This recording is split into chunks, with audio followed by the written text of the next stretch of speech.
हरे कृष्णा। नमो ओं विष्णुपदाय गुरुपृष्ठाय स्वरूपिणे श्रीमते भक्ति सुंदर भागवत गोस्वामिनीति नामिने। हरिपाद पंकजे ध्यान निरतं श्यामं शान्तं प्रशान्तमूर्तिं यत्कृपा लब्धमात्रेण राधा भावो सुसिद्धते। नमस्ते नित्यानन्दम् अभिन्न विग्रहाय श्रीगुरुपादपद्मे प्रणमामि मुहुर्मुहुः।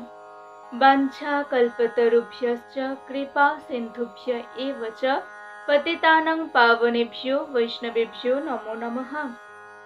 আমি আমার পরমারাধ্য গুরুদেব শ্রী শ্রীমৎ ভক্তি সুন্দর ভাগবত মহারাজের রাতুল চরণ যুগলে অগণিত দণ্ডবত প্রণাম জানিয়ে এবং সকল সাধুগুরু বৈষ্ণব ভক্তবৃন্দের চরণে দণ্ডবত প্রণাম জানিয়ে এখন আমি আলোচনা করব অর্থ অনর্থের মূল। অর্থ কখনো কখনো অনর্থের মূল হয়ে যায়, কিভাবে? তো সে সম্পর্কেই আলোচনা করব। এই পৃথিবীতে আমরা সবাই অর্থ উপার্জন করার চেষ্টা করি স্বাচ্ছন্দ্যে থাকার জন্য। সবাই অর্থ উপার্জন করার চেষ্টা করি, তাই আমাদের জানা দরকার যে অর্থ কত রকম ভাবে কাজে লাগে। তা যদি না জানি, আমরা হয়তো অর্থকে ভুল জায়গায় খরচ করব। তো শাস্ত্রে বর্ণিত আছে অর্থ দু রকম ভাবে কাজে লাগে। এক হলো পরমার্থ আর দুই হলো অনর্থ। অনর্থ আর পরমার্থ এই দুই ভাবে অর্থ কাজে লাগে। এবার আমরা জানব পরমার্থে কিভাবে অর্থ কাজে লাগে, অর্থ কিভাবে পরমার্থ হয়, আবার অর্থ কিভাবে অনর্থ হয়ে যায় সে সম্পর্কে জানব। শাস্ত্রে বর্ণিত আছে ভগবত সেবা ব্যতীত, ভগবত সেবা ব্যতীত যদি অর্থ খরচ হয় তাহলে তা তো অনর্থে রূপান্তরিত হয়ে যায়, তাহলে তা অনর্থ হয়ে যায়। আর পরমার্থ হলো ভগবত সেবায়, সাধুগুরু বৈষ্ণবের সেবায় অর্থ কাজে লাগানো। আমরা সবাই অর্থ উপার্জন করছি, কেউ কেউ অর্থ উপার্জন করে সেটা অপপ্রয়োগ করে ফেলছে। কিভাবে? সেই অর্থ দিয়ে নেশা ভান করা, পাশা খেলা, জুয়া খেলা, তারপরে জীব হত্যা করা, কারো ক্ষতি করা। এই যে অর্থগুলো খরচ হচ্ছে এগুলোর জন্য, একে বলা হচ্ছে অনর্থ। তাহলে তো অর্থ অনর্থ হয়ে যাবে। যদি সেই অর্থ দিয়ে পাশা খেলা, জুয়া খেলা হয়, যদি নেশা হয়, কোনো নেশা করা হয় অর্থ দিয়ে, তাহলে তা অনর্থ হয়ে যাবে। যদি জীব হত্যা হয় তো সেগুলো অনর্থ হয়ে যাবে। আর পরমার্থ হচ্ছে ভগবত সেবায় অর্থকে কাজে লাগানো। যদি ভগবত সেবায় অর্থকে কাজে লাগিয়ে আমরা যদি অর্থকে এভাবে ব্যবহার করতে পারি, সাধুগুরু বৈষ্ণবের সেবায় যদি আমরা অর্থকে কাজে লাগাতে পারি, অর্থ দিয়ে যদি অপরের উপকার হয়, কারো যদি প্রাণ বাঁচে, তো এইভাবে যদি অর্থকে আমরা খরচ করতে পারি তাহলে অর্থ পরমার্থ হয়ে যাবে। আমরা সবাই ব্যাংক ব্যালেন্স তৈরি করি, আমরা সবাই ব্যাংকে অনেক অর্থ জমাই। তো যে অর্থগুলো আমরা জমাচ্ছি এই জড় জাগতিক ব্যাংকে, সেগুলো তো একসময় আমাদের ফেলে রেখে চলে যেতে হবে। তো আমরা পারমার্থিক ব্যাংকে যদি আমরা টাকা পয়সা না জমাই তাহলে মৃত্যুর পর আমরা কি করব, কি করে খাবো, কি করে আমাদের চলবে? তার জন্য পারমার্থিক ব্যাংকে টাকা জমানো দরকার। পারমার্থিক ব্যাংকে টাকা কিভাবে জমানো যাবে? হরে কৃষ্ণ কৃষ্ণ কৃষ্ণ হরে হরে, হরে রাম রাম রাম হরে হরে। এই নাম জপ কীর্তন যত করবেন তত পারমার্থিক ব্যাংকে টাকা জমা হবে। আর সাধুগুরু বৈষ্ণবের সেবায় যদি অর্থকে যত অর্থ কাজে লাগাবেন, আপনার উপার্জনের যত অর্থ কাজে লাগাবেন, ভগবত সেবায় সাধুগুরু বৈষ্ণবের সেবায় যত অর্থ কাজে লাগাবেন, সেগুলো আর বৃথায় যাবে না, সেগুলো পারমার্থিক ব্যাংকে জমা হবে। আর যেগুলো আমরা এই যে বললাম যেগুলো অনর্থে কাজে লাগে, সেই অনর্থে যদি আমরা অর্থকে কাজে লাগাই সেগুলো অপব্যবহার হয়ে যাচ্ছে। শুধু তাই নয়, যে অর্থ আমরা রেখে চলে গেলাম, অর্থ আমরা ব্যাংকে রেখে দিলাম, অনেক অর্থ, প্রচুর অর্থ, আর আমাদের মৃত্যু হয়ে গেল, আমরা তো একটা কিছু নিয়ে যেতে পারবো না। তারপর সেই অর্থ যদি আমাদের পরবর্তী যারা ব্যবহার করবে তারা যদি খারাপ কাজে লাগায় সেই অর্থকে, তাহলে কিন্তু সেই তার ফল তো আমাদেরকেই ভোগ করতে হবে। আর সেই অর্থ যারা আবার ভোগ করবে তারা যদি পারমার্থিক কাজে লাগায়, তাহলেও সেই আমাদেরকেই তার ফল পেতে হবে। তাই অর্থকে সর্বদা পারমার্থিক ভাবে খরচ করা, পরমার্থে যাতে কাজে লাগে সেইভাবে অর্থকে কাজে লাগানো দরকার। তাই আমাদের জানা দরকার ছিল যে অর্থ কত রকম ভাবে খরচ হয়। এই যে দেখুন না, আমরা মহাভারতে পাই, মহাভারতে আমরা দেখি যে দুর্যোধন সে সব সময় পাণ্ডবদের উপর তার হিংসা, তার একটাই লক্ষ্য ছিল পাণ্ডবদের যদি ওখান থেকে তাড়িয়ে দেওয়া যায় তাহলে তো সিংহাসন সে পাবে। কিন্তু একটু বিবেচনা করে দেখেনি যে পাণ্ডবদের যিনি জ্যেষ্ঠ পাণ্ডব যুধিষ্ঠির, তিনি দুর্যোধনের থেকে বড়, তো ওনারই সিংহাসন পাওয়া উচিত, দরকার, উনি সিংহাসনের যোগ্য যুধিষ্ঠির। কিন্তু দুর্যোধন বলছে যে আমি সিংহাসন দেওয়া তো দূরের কথা, আমি কিছুই দেব না। স্বয়ং ভগবান শ্রীকৃষ্ণ তিনি এসে বোঝাচ্ছেন, স্বয়ং ভগবান শ্রীকৃষ্ণ তিনি এসে বলছেন যে আচ্ছা ঠিক আছে, পঞ্চ পাণ্ডব তো, ওদেরকে আমি দেখে নেব, আমি যা বলবো ওরা তাই করবে, তোমাকে অর্ধেক রাজত্ব দিতে হবে না। 5 জন ভাইকে, পঞ্চ পাণ্ডবকে 5 জনকে 5টা গ্রাম দিয়ে দাও। 5টা গ্রাম যদি ওরা পেয়ে যায় তাহলে ওই নিয়েই ওরা সন্তুষ্ট থাকবে, আর বেশি কিছুর দরকার নেই, আমি ওদেরকে বুঝিয়ে বলে দেব, ওরা 5টা গ্রাম নিয়ে সন্তুষ্ট হয়ে যাবে। কিন্তু দুর্যোধন এত অভিমানী, এত অহংকারী, এত লোভী যে দুর্যোধন বলছে যে আমি 5টা গ্রাম তো দূরের কথা, সূঁচের অগ্রভাগে যতটুকু মেদিনী, যতটুকু মাটি ওঠে, সেইটুকু মেদিনীও আমি দেব না, তাও আমি দেব না। কিন্তু এক সময় দেখা গেল কি, এই অর্থ ধনসম্পত্তি, রাজ সিংহাসন, এই রকম চিন্তা করতে করতে, মানে এর লোভ করতে করতে এক সময় কি হলো, ধরাশায়ী হয়ে গেল, উরুভঙ্গ হয়ে মৃত্যুপ্রাপ্ত হয়ে গেল। আর এদিকে পাণ্ডব ভগবানের কৃপায় সিংহাসন লাভ করে ফেললেন। পঞ্চপাণ্ডব কি বলেছে যে আমরা পুরোপুরি সিংহাসন সবকিছুই আমরা অধিকার করে নেব? পঞ্চপাণ্ডব সর্বদাই চেয়েছিলেন যে অর্ধেক ভাবেই ওনারা থাকবেন। কিন্তু দুর্যোধনের এই যে লোভ, এই যে অহংকার, তাকে সব শেষ করে দিল। কারণ ভগবান শ্রীকৃষ্ণ গীতার 2য় অধ্যায় সাংখ্যযোগের 62 নম্বর শ্লোকে তিনি বলছেন, ধ্যায়ত বিষয়ান পুংসো সঙ্গস্তে সুপজায়তে, সঙ্গাৎ জায়তে কামঃ, কামাৎ ক্রোধবি জায়তে, ক্রোধাৎ ভবতি সম্মোহ, সম্মোহাৎ স্মৃতিবিভ্রম, স্মৃতিভ্রংশাৎ বুদ্ধিনাশ, বুদ্ধিনাশাৎ প্রণশ্যতি।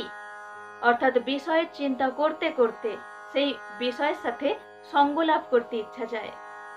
সঙ্গাৎ জায়তে কামঃ, অর্থাৎ সঙ্গ থেকে কাম উৎপন্ন হয়। আর কাম উৎপন্ন হলেই কামাত ক্রোধবি জায়তে, কাম উৎপন্ন হলেই তা থেকে ক্রোধ জন্মে যায়, ক্রোধ এসে যায়। ক্রোধাৎ ভবতি সম্মোহ, আর ক্রোধ হলেই সম্মোহ হয়ে যায়। সম্মোহাৎ স্মৃতি বিভ্রম, সম্মোহ হলেই স্মৃতি বিভ্রম হয়ে যায়, যে কি করবে হিতাহিত জ্ঞানটুকু থাকে না। স্মৃতি ভ্রংসাদ বুদ্ধি নাশও, বুদ্ধি নাশ মানে তার বুদ্ধি একেবারেই কাজ করে না, সমস্ত বুদ্ধি নাশ হয়ে যায়। আর বুদ্ধি নাশাৎ প্রণশ্যতি, আর বুদ্ধি নাশ হয়ে গেলে সব বিনাশ হয়ে যায়। তাই অর্থকে ভালো সেবায় লাগাতে হবে।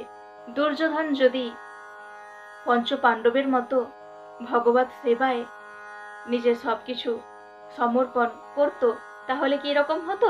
এরকম হতো না। কিন্তু তার মধ্যে কোনো ভগবত ভক্তি ছিল না, সবসময় অর্থ, ধনসম্পত্তি, সিংহাসন এইসবের লোভ ছিল। তারপর আমরা শ্রীমদ্ ভাগবতমের 10ম স্কন্ধে দেখি যে সত্রাজিৎ নামে এক রাজা, সত্রাজিৎ ভগবান শ্রীকৃষ্ণের যে পাটরানী সত্যভামা, ওনার পিতা, সত্যভামা রানী, মহারানী সত্যভামার পিতা সত্রাজিৎ। তো তিনি সূর্যদেবের উপাসক ছিলেন। তো সূর্যদেবের উপাসনায় রত থাকতেন। সূর্যদেব এমনই সন্তুষ্ট ওই সত্রাজিৎ রাজার প্রতি যে তিনি সমন্তক বলে এক মণি সত্রাজিৎকে প্রদান করেন। আর সেই সমন্তক মণির এত গুণ যে প্রতিদিন 8 ভার করে স্বর্ণ উৎপন্ন হতো সেই মণি থেকে, 8 ভার স্বর্ণ উৎপন্ন হতো।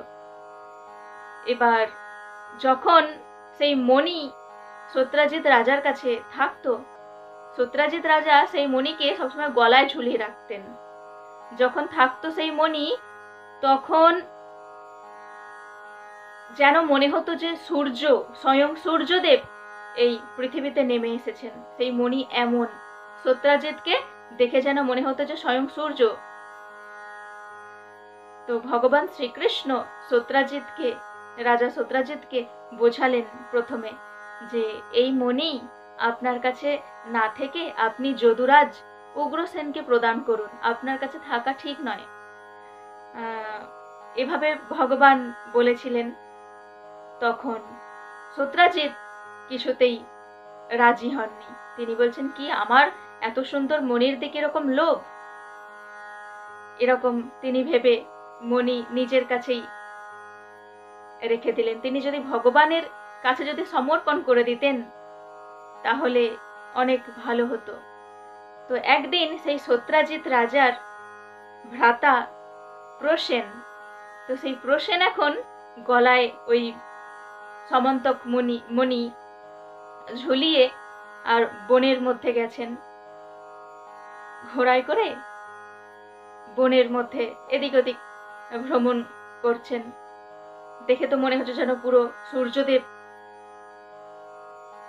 এমন সময় এক সিংহ সেই প্রসেনকে হত্যা করে সেই মণি নিয়ে নেয়। আর সেই সিংহ একটা গুহায় প্রবেশ করে সেই মণি নিয়ে। আর সেই গুহার মধ্যে আবার ত্রেতার যুগের যে আমরা জাম্ববানের কথা পাই, সেই জাম্ববান ত্রেতা যুগ থেকে দাপর যুগ পর্যন্ত তিনি জীবিত ছিলেন। তিনি সেই গুহার মধ্যে আছেন, ওনার কন্যা পুত্র ওরাও আছে। আর সেই জাম্ববানের পুত্রী জাম্ববানের কন্যা হচ্ছে জাম্ববতী। এবার সেই জাম্ববান তিনি তো বিশাল শক্তিশালী, তিনি সেই সিংহকে মেরে হত্যা করে আর সেই মণি নিয়ে নেন। আর সেই মণি ওনার পুত্র কন্যা সবাই নিয়ে খেলার ছলে খেলছে সেই মণিকে নিয়ে। এবার যখন প্রসেনকে আর খুঁজে পাওয়া যাচ্ছে না, তখন সত্রাজিৎ রাজা তিনি বলছেন যে আমার মণির দিকে ওই যে কৃষ্ণ আছে, কৃষ্ণের খুব লোভ ছিল, মনে হয় আমার কৃষ্ণ এই আমার মণি ওই কৃষ্ণই চুরি করে নিয়েছে।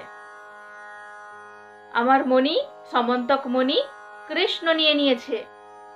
এই রকম সবার কাছে, জনসাধারণের কাছে এই কথা প্রচার করছেন যে আমার মনির প্রতি লোভ ছিল কৃষ্ণের, কৃষ্ণ নিয়ে নিয়েছেন। তখন ভগবানকে এভাবে লাঞ্ছনা দিতে লাগলেন।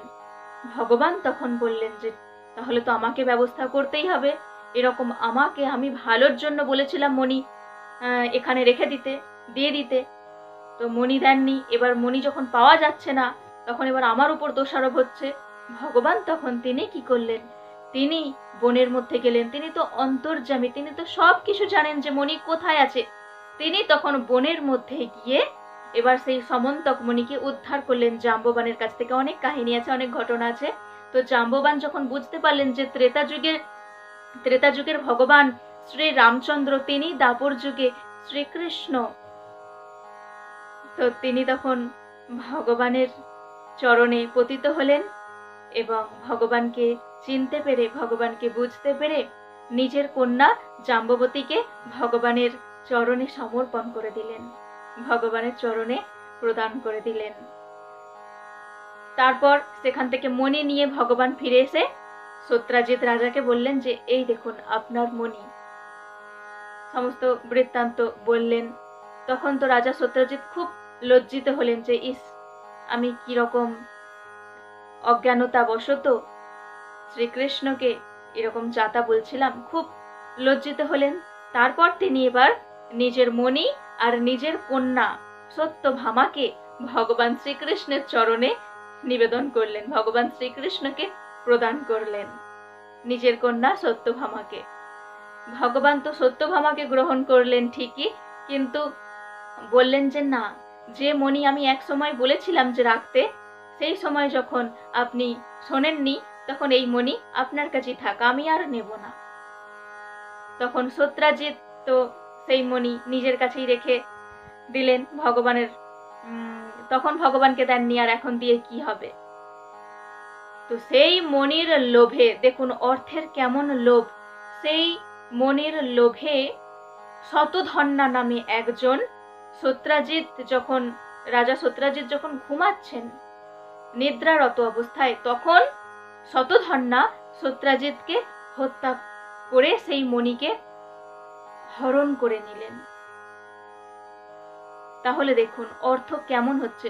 অর্থ যদি ভগবত সেবায় কাজে না লাগে, অর্থ যদি কেবলমাত্র নিজের সেবায়, নিজের আনন্দের জন্য, নিজের খুশির জন্য কাজে লাগে, তাহলে সেই অর্থ অনর্থই হয়ে যায়।